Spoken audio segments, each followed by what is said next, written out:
Hi అందరికీ welcome to another mini vlog. నేను last వీడియోలో చెప్పాను కదా, వైజాగ్ వెళ్ళాం మా అత్త వాళ్ళ ఇంటికి అని చెప్పి.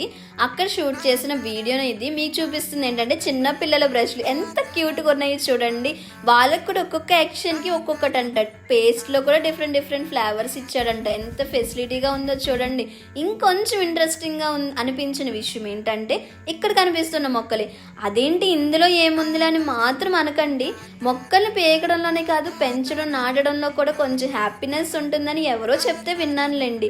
ఇంత స్పెసిఫిక్గా మీ అందరికీ ప్లాంట్స్ని చూపించడానికి రీజన్ ఏంటంటే, మీకు తెలియంది అయితే ఏమీ లేదు, కానీ చాలా చాలా చిన్న విషయం కొంచెం పెద్దగా అనిపించింది.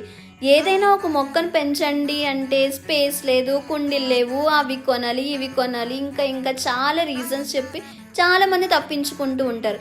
కాకపోతే ఉన్న స్పేస్లోనే మనం ఎలా పెంచాలనేది ఇక్కడ చూస్తే మాకైతే బాగా అర్థమైంది. ఎందుకంటే ఒక మొక్కను నాటితేనే దానంతా అదే పెరిగేస్తుంది అంటారా? లేదు కదా, కొంచెం టైం పెట్టాలి, ఇంట్రెస్ట్ ఉండాలి, ఓపిక ఉండాలి. ఈ ఇంటి ఓనర్స్ చూడండి ఎంత మంచిగా పెంచారో. ఇంట్లో యూస్ చేసే థింగ్సే, డబ్బాలు, చిన్న చిన్న కుండీలు, బాటిల్స్, వాటర్ క్యాన్లు, వాటర్ బాటిల్స్, వీటిలోనే వీళ్ళు పెంచారన్నమాట. చాలా ప్లాంట్స్ నాటారు. చాలా బాగా అనిపించింది. ఎందుకంటే సిటీస్లో ఉన్న వాళ్ళు మార్నింగ్ నుంచి ఈవినింగ్ వరకు కూడా నాయిస్గా, డిస్టర్బెన్స్గా, గందరగోళంగా, చాలా చిందరవందరగా ఉంటుంది మైండ్ అంతా కూడా. కాసేపు అయినా కూడా టైం స్పెండ్ చేయడానికి ఇలాంటి నేచర్ మన చుట్టూ లేకపోతే చాలా కష్టంగా అనిపిస్తుంది కదా ఎవరికైనా. నెక్స్ట్ డే కూడా మేము అక్కడే ఉన్నాము, కానీ ఏదో ప్లేస్ని చూడడానికి అయితే వెళ్ళాము. ఆ ప్లేస్ ఏంటో మీరైతే తెలుసుకోవాలనుకుంటే నచ్చితే ఫాలో చేయండి, లైక్ చేయండి, షేర్ చేయండి. Thank you so much guys.